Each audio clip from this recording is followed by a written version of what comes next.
Hello and welcome to Java programming series. In this video, we will learn about the variables, constant and data types. So let's head over to our slides and try to understand that what is variable and constant. Suppose करो कि मैंने यहाँ पे declare किया कि x equals to 10, right? ये normal mathematical expression है, x equals to 10. इसका मतलब क्या हुआ कि x में हम लोग 10 को स्टोर कर रहे हैं, राइट? तो यहाँ पे 10 जो होगा उसका वैल्यू तो चेंज होगा नहीं, so automatically we can say that 10 is a constant. लेकिन x का वैल्यू चेंज हो सकता है. यहाँ पे अभी 10 है, हो सकता है 12 होगा या फिर 15 हो सकता है. तो 15 का वैल्यू हम लोग चेंज नहीं कर सकते, इसलिए हम लोग बोलेंगे 15 is a constant, but we can change the value of x, so the x is recognized as a variable. Simple, right? तो यहाँ पे अब हम लोगों को समझना है इसके डिटेल्स में कि जो भी वेरिएबल्स हम लोग बनाएंगे वो वेरिएबल कौन कौन से हो सकते हैं, राइट? आप कोई भी ऐसा चीज उठा करके नहीं यूज कर सकते कि ये चीज हमारा वेरिएबल हो गया, right? There are certain rules to give the name of a variable, right? तो वेरिएबल नेम देने का क्या नियम हो सकता है उसको हम लोग पहले समझ लेते हैं. तो यहां पे हम लोग समझते हैं सबसे पहला रूल कि अगर हमें कोई भी वेरिएबल डिफाइन करना हो, राइट, तो हम लोग वेरिएबल का नेम डिजिट से स्टार्ट नहीं कर सकते, राइट? सपोज करो कि आपने लिखा यहाँ पे 2x इक्वल्स टू 10, राइट? इस 1 से कंफ्यूज नहीं करना. मैं यहाँ पे लिखता हूँ 2x equals to 10. It is not a valid variable declaration, right? So this is wrong, right? हम लोगों को जब भी वेरिएबल बनाना होगा तो उसके स्टार्टिंग में डिजिट नहीं देना है, राइट? लेकिन अगर हम लोग बाद में यूज करना चाहें कि x2 equals to 10, then it is a valid variable declaration, right? अब इसको आप मैथमेटिकली मत प्रोसेस करना कि x2 इक्वल्स टू 10 है, इसका मतलब x इक्वल्स टू 5 होगा, right? Simply x2 is a variable name and inside the x2 we have stored the value 10, right? This is the first rule. Second, the variable name should not contain any blank space, right? Suppose you are writing here the roll number is equals to 90. This is invalid, right? This is invalid. क्यों invalid है? क्योंकि name के बीच में space allow नहीं है, right? अगर आप एक साथ लिखना चाहो कि roll number is equals to 90, then it is a valid variable name, right? So this is the second rule. Third rule, कोई भी कीवर्ड हम लोग यूज नहीं कर सकते इसके अंदर, राइट? और कीवर्ड के बारे में हम लोग थोड़ा बहुत पढ़े थे स्टार्टिंग में कि वो एक रिजर्व वर्ड होता है जावा के अंदर में, और उसको हम लोग कोई भी वेरिएबल के नेम की जगह पर यूज नहीं कर सकते, राइट? जैसे हम लोगों ने अभी तक यूज किया था शायद INT, और INT इज इक्वल्स टू 12 हम लोग नहीं लिख सकते because INT is a reserve word, right? And reserve word का कुछ स्पेशल मीनिंग होता है जावा में, राइट? और उसको हम as a variable name use नहीं कर सकते. ऐसे बहुत सारे कीवर्ड हैं जो हम लोगों ने बताया कि इसके अंदर में 50 रिजर्व कीवर्ड है, और उस 50 कीवर्ड को हम लोग एज अ वेरिएबल यूज नहीं कर सकते, राइट? जैसे यहाँ पे इफ इक्वल्स टू अगर हम लोग लिखे कुछ 23, इट इज इनवैलिड डिक्लेरेशन. तो हम लोगों को क्या पता चला थर्ड रूल में कि हमको कीवर्ड यूज नहीं करना है, राइट? तो यहाँ पे हम लोग लिख सकते हैं कि keyword are not allowed. So this is our third rule, और यहाँ पे हमने हाईलाइट कर दिया थोड़ा सा कि कीवर्ड अलाउ नहीं होना चाहिए. और यहाँ पे जो हम लोगों ने बनाया था इसमें हम लोगों ने सीखा था कि कोई भी स्पेस अलाउ नहीं होना चाहिए, राइट? तो यहाँ पे भी हम थोड़ा सा हाईलाइट कर लेते हैं. और यहाँ पे है कि नेम जो होगा वो डिजिट से स्टार्ट नहीं होना चाहिए, राइट?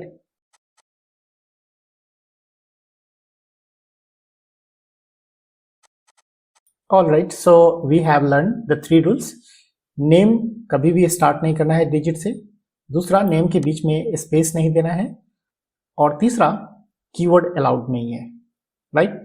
और फोर्थ वन हम लोग समझ लेते हैं कि स्पेशल सिंबल भी अलाउड नहीं है. तो स्पेशल सिंबल का एग्जांपल देख लो कि अगर आप यहाँ पे लिखते हो कि roll dot number is equals to 90, this is invalid, right? अगर आप स्पेशल सिंबल यूज करना ही चाहते हो तो आप यूज कर सकते हो अंडरस्कोर का। तो अंडरस्कोर एक ऐसा सिंबल है जिसका यूज हम लोग कर सकते हैं वेरिएबल नेम के अंदर, राइट? तो आप यहाँ पे ऐसे लिख सकते हो roll underscore number is equals to 90 and this is a valid declaration. सो यहाँ पे आपको हो सकता है कि अभी अंडरस्कोर नहीं दिख रहा होगा, लेकिन अब देखो यहाँ पे अंडरस्कोर है, राइट? तो आप इससे कंफ्यूज मत करना। roll underscore number is equals to 90 is a valid declaration, right? इसके अलावा अगर हम लोग ऐसे लिखते हैं कि ग्रेटर देन या लेस देन या फिर कोई special symbol like square bracket and so on, that is not allowed.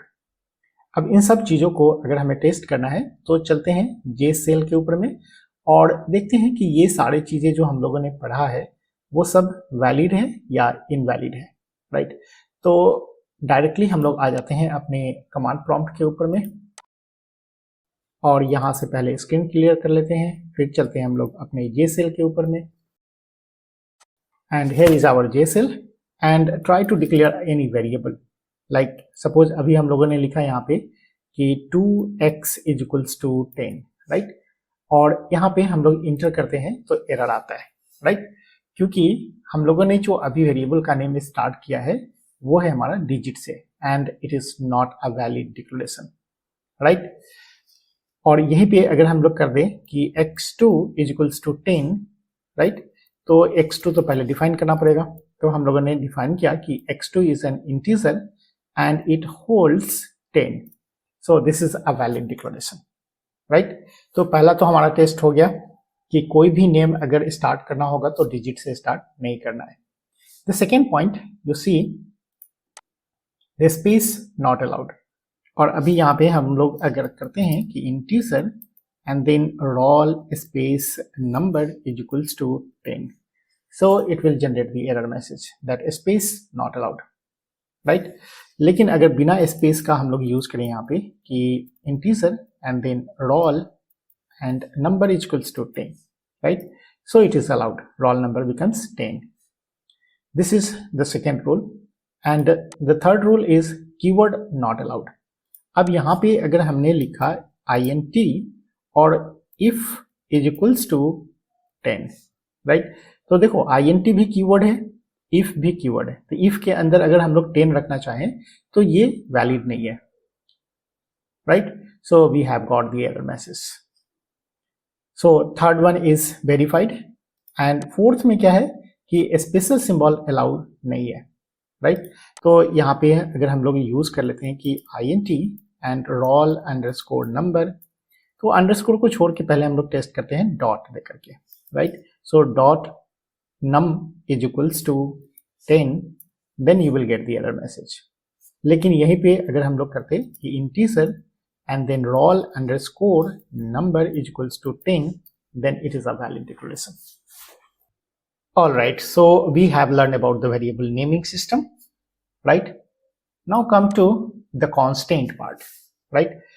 So first constant हम लोग समझते हैं यहाँ पे, और first constant है हमारा कैरेक्टर कांस्टेंट, राइट? तो यहाँ पे बात कर लेते हैं हम लोग कैरेक्टर कांस्टेंट की। कैरेक्टर कांस्टेंट किसको बोलेंगे कि वो सारे सिंबल्स जो हमारे कीबोर्ड के ऊपर में है, हर एक सिंबल एक कैरेक्टर कांस्टेंट कहलाता है, राइट? सो फर्स्ट रूल याद रखना है कि every symbol is a character constant, right? And the second one is the every symbol must be written in single quotes, right? तो इसे हम लोगों को सिंगल कोट्स के अंदर में लिखना जरूरी है, अदरवाइज ये कैरेक्टर कांस्टेंट रिकॉग्नाइज नहीं होगा, राइट? तो एग्जाम्पल के लिए अगर हम लोग बात करें यहाँ पे, तो एग्जाम्पल कौन सा होगा? तो एग्जाम्पल के लिए हम लोग लिखते हैं, सपोज करो ए है, तो ए को हमें सिंगल कोट्स के अंदर लिखना होगा, तभी वो समझेगा कि कैरेक्टर कांस्टेंट है। और सिंगल कोट्स के अंदर में कुछ भी हो सकता है, फुल स्टॉप भी अगर आप लिखते हो, full stop is also a character constant, right? अगर आप यहाँ पे लिखते हो curly braces, then it is a character constant. ध्यान केवल रखना है कि आपको इसे सिंगल कोट्स के अंदर ही रखना है, right? Next one is the string constant.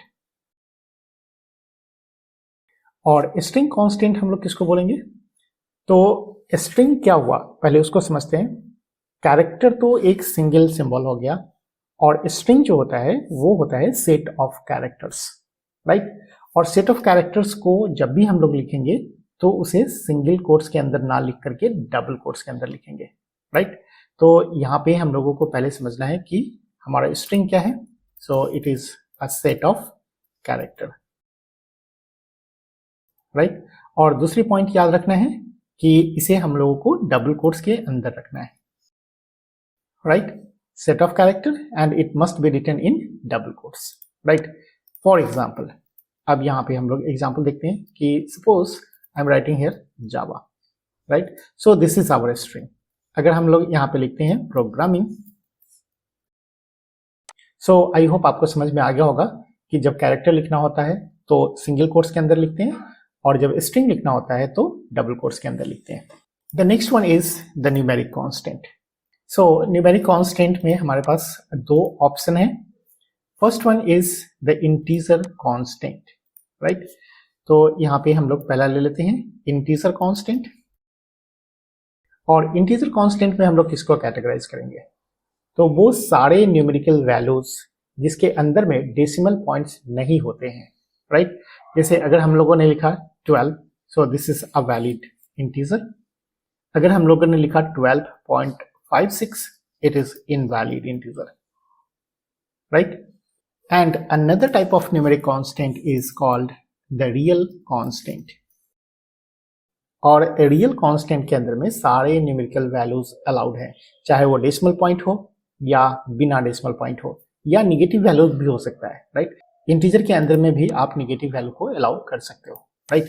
ऐसा नहीं है कि केवल पॉजिटिव वैल्यू ही लेना है हम लोग को। यहाँ पे हम लोग यहाँ पे ले सकते हैं निगेटिव में भी। जैसे हम लोगों ने लिखा -56 is also a valid, right. लेकिन अगर हम लोगों ने लिखा यहाँ पे 2.4, then it is invalid, right. और उसी तरह से अगर हम लोग रियल कांस्टेंट की बात करें तो रियल के अंदर में हम लोगों का वैल्यू है होल नंबर, ये भी अलाउड है। So this is a valid. अगर हम लोगों ने लिखा 12.789, इट इज ऑल्सो वैलिड। अगर माइनस में हम लोगों ने लिखा यहाँ पे 908, then it is also valid. और अगर हम लोग यहाँ पे लिखते हैं माइनस में 1.67, this is also a valid declaration, right. So this is a type of constant. Now it is time to understand that how these different types of constant can be stored in our computer, right? तो Java हम लोगों को provide करता है data types, और उन data types के through हम लोग इन different constant को अपने कंप्यूटर के अंदर में store कर सकते हैं, right? अब समझते हैं कि वो कौन से data types हैं, right? और mainly हम लोग आज बात करेंगे primitive डाटा टाइप्स के ऊपर, राइट। तो पहले स्टार्ट कर लेते हैं हम लोग कैर डेटा टाइप से। और जैसे कि नाम से आपको पता है यहाँ पे कि कैर है, मतलब जब हम लोगों को कैरेक्टर टाइप के कांस्टेंट को रिप्रेजेंट करना होगा तब हम लोग यूज करेंगे कैर डेटा टाइप्स का, राइट। और इसका जो साइज होता है उसको भी हम लोग समझ लेते हैं कि कैर अगर आप यूज करते हो इसका मतलब ये लेगा 2 बाइट। 2 बाइट मतलब यहाँ पे आप यूज कर सकते हो 16 बीट, राइट। आपको पता है 2 बाइट 8 बीट जो होता है ना वो 1 बाइट होता है। तो 2 बाइट अगर हम लोगों ने यहाँ पे लिया है कैरेक्टर का मतलब 16 बीट है, और ये 16 बीट यूनिकोड को रिप्रेजेंट करता है, right. So here is the character encoding system है यूनिकोड, राइट। अब धीरे धीरे वो भी समझ में आ जाएगा आपको कि कैरेक्टर इनकोडिंग सिस्टम क्या होता है, राइट। अभी के लिए केवल आपको यहाँ पे याद रखना है कि कैरेक्टर जो होगा वो 2 बाइट का यूनिकोड रिप्रेजेंट करता है, right. And the second one is the byte, right. और बाइट जो होता है वो साइज लेता है 1 बाइट, राइट। अब यहाँ पे 1 बाइट से आपको कुछ क्लियर नहीं हो रहा होगा कि 1 बाइट में हम कौन से वैल्यू लिख सकते हैं, कौन कौन से वैल्यू अलाउ हैं और कौन से वैल्यू अलाउ नहीं है, राइट। तो एक इसको याद रखने का एक सिंपल सा फॉर्मूला है। तो रेंज फाइंड करने के लिए आप माइनस में कितना जाओगे, तो 2 to the power n-1, right. जहां पे n जो है वो नंबर ऑफ बीट्स है आपका, राइट। अब यहाँ पे 1 बाइट लिखा है, इसका मतलब 1 बाइट में हो गया हमारे पास 8 बीट। तो n का जो वैल्यू है अभी इस केस में, बाइट वाले के केस में, तो वो हो जाएगा 8। तो 2 to the power 8 minus 1 is 7, तो आपको फाइनली मिल जाएगा कितना value, 2 to the power 7 is 128। तो माइनस में आप लिख सकते हो यहाँ पे माइनस में 128, राइट। और पॉजिटिव में कहाँ तक जाएगा, तो पॉजिटिव में आपका वैल्यू जो होगा वो 2 to the power n minus 1 minus 1, right. तो यहाँ पे आप देख लो n का वैल्यू 8 है, तो 2 to the power 7 is 128 and 128 minus 1 is 127। अब ऐसा क्यों है, -1 हम लोगों ने क्यों किया, बिकॉज इसके अंदर में 0 भी इंक्लूडेड है, राइट। तो टोटल अगर आप इसको काउंट करोगे तो 128 प्लस 127 इज 255, तो टोटल जो वैल्यू बनेगा वो 0 से लेकर के और 255 तक, राइट। और 0 से 255 इसका मतलब कितना हो गया टोटल, 256, राइट। तो यहाँ पे आपको जो मिला ना 8 बीट, तो टोटल रेंज आपको निकालना हो यहाँ पे तो 2 to the power 8 कर दो, and 2 to the power 8 is 256, right. तो इस तरह से आप यहाँ पे कैरेक्टर को भी अगर आप रिप्रेजेंट करना चाहो कि कैरेक्टर में टोटल कितने सिंबल्स हम लोग बना सकते हैं, राइट। तो कैरेक्टर के लिए है हमारे पास 16 बीट, राइट। तो 16 बीट के लिए अगर आप निकालो यहाँ पे तो टोटल रेंज बनेगा आपका 2 to the power and 16, right. तो 2 to the power 16 अगर बनता है यहाँ पे तो इसे हम थोड़ा सा बड़ा कर लेते हैं, 2 to the power 16, और 2 to the power 16 का मतलब कितना हो गया टोटल 65,536, राइट। तो इसका मतलब हो गया कि कैरेक्टर से हम लोग कितने यूनिकोड बना सकते हैं, 65,536, and that is sufficient enough to represent a large set of symbols, right? और उसी तरह से अगर आप इंटीजर लेते हो तो इंटीजर का साइज होता है 4 बाइट, और 4 बाइट मतलब कितना हो गया 32 बीट, राइट। तो रेंज आप निकाल लेना। और उसी तरह से हम लोग यूज करेंगे float, and float is also taking 4 byte, right. Range की अब बात नहीं कर रहे हैं, रेंज आपको पता है कैसे निकालना है, तो आप रेंज निकाल लेना। केवल यहाँ पे ध्यान रखना है कि जब आप इंटीजर यूज करोगे ना तो इसके अंदर में डेसिमल पॉइंट अलाउड नहीं है, राइट। और फ्लोट आप यूज करोगे तो ये रियल वैल्यू को अलाउ करता है, तो इसके अंदर में डेसिमल पॉइंट भी अलाउड है और बिना पॉइंट वाला वैल्यू भी अलाउड है। लेकिन अगर इससे बड़ा वैल्यू चाहिए हमको और डेसिमल पॉइंट के साथ चाहिए तो आप इसके लिए यूज करोगे double, and it will take 8 byte. और एक है हमारे पास लॉन्ग, और लॉन्ग अगर यूज करते हो तो ये टोटल लेता है 8 बाइट। और एक और है हमारे पास boolean, right, and boolean value allows only true and false. So these are some data types. और आते हैं जे सेल के ऊपर में, और एक दो एग्जाम्पल हम लोग समझ लेते हैं, बाकी हम लोग समझेंगे नेक्स्ट वीडियो में, राइट। तो यहाँ पे हमारे पास जे सेल है, पहले हम लोग इसको क्लियर कर लेते हैं स्क्रीन को, और स्क्रीन को क्लियर करने के लिए पहले हम बाहर आ जाते हैं और फिर स्क्रीन को क्लियर करते हैं और फिर चलते हैं हम लोग जे सेल के ऊपर में। ऑलराइट, तो यहाँ पे अगर मुझे लेना है डेसिमल पॉइंट का वैल्यू तो हमारे पास दो ऑप्शन है, आप फ्लोट ले सकते हो, and float rupees is equals to suppose 1200.67। अभी देखो यहाँ पे हम लोग बोले थे कि डेसिमल पॉइंट अलाउड है फ्लोट के अंदर में, और इतना डाल के अगर आप जैसे ही इंटर करोगे ना एरर आएगा। क्यों एरर आया? क्योंकि हमारे पास डेसिमल पॉइंट वाला वैल्यू अलाउड करने के लिए दो ऑप्शन है, या तो फ्लोट यूज करो और नहीं तो डबल का यूज करो। तो अगर आप डेसिमल पॉइंट वैल्यू यहाँ पे डालते हो तो बाय डिफॉल्ट ये डबल समझता है, ना कि फ्लोट समझता है।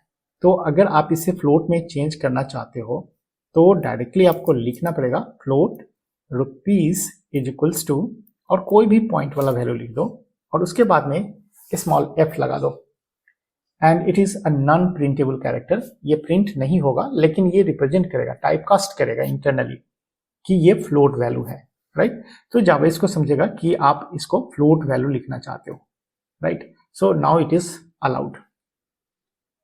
लेकिन आप अगर डबल लिखते हो यहाँ पे डबल, और यहाँ पे हम लोग लिखते हैं सपोज प्राइस, एंड प्राइस कुछ भी डाल देते हैं सपोज लाइक दिस, तो यहाँ पे आपको f नहीं लगाना है, ये बाय डिफॉल्ट समझता है कि डबल वैल्यू ही है, सो इट इज अलाउड। उसी तरह से अगर हम चाहते हैं कि कैरेक्टर वैल्यू लिखना है और यहाँ पे हम लोग लेते हैं सपोज ग्रेड, राइट। तो ग्रेड लेना है और कैरेक्टर है तो इसको सिंगल कोट्स में हम लोग लिखते हैं और ग्रेड लिखते हैं कि ए है, राइट। तो यहाँ पे हमारा ग्रेड ए हो गया। उसी तरह से कोई अगर हम लोग नेम लेना चाहते हो, स्ट्रिंग वैल्यू लेना चाहते हो, तो उसके लिए प्रिमिटिव टाइप डिफाइन नहीं है, राइट। और हम लोग यूज करते हैं उसके लिए स्ट्रिंग, और string is actually a class, pre defined class, और इसके थ्रू हम लोग एक ऑब्जेक्ट क्रिएट करते हैं। और क्लास ऑब्जेक्ट क्या होता है ये अभी हम लोग आगे पढ़ने वाले हैं। अभी के लिए हम लोग जस्ट इसको समझ लेते हैं कि अगर हम लोगों को सेट ऑफ कैरेक्टर को स्टोर करना होगा तो उसके लिए स्ट्रिंग लेना होगा। दूसरी चीजें ध्यान रखनी है कि स्ट्रिंग का एस कैपिटल है, राइट। और बाकी जितने भी चीजें हम लोग लिखे हैं अभी डाटा टाइप्स के अंदर में वो सारे स्मॉल केस में है, राइट। तो यहाँ पे स्ट्रिंग लेते हैं और हम लोग लेते हैं नेम, और नेम कैसे रखना पड़ेगा तो डबल कोट्स के अंदर में, और यहाँ पे हम लोग लिख लेते हैं जावा सपोज, राइट। और इंटर करते हैं सो नेम बिकम्स जावा।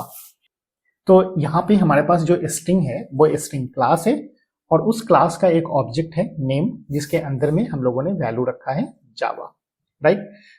सो आज की वीडियो में हम लोग इतना ही रखते हैं। नेक्स्ट वीडियो में हम लोग स्टार्ट करेंगे कंप्लीट प्रोग्राम कैसे लिखना है, राइट।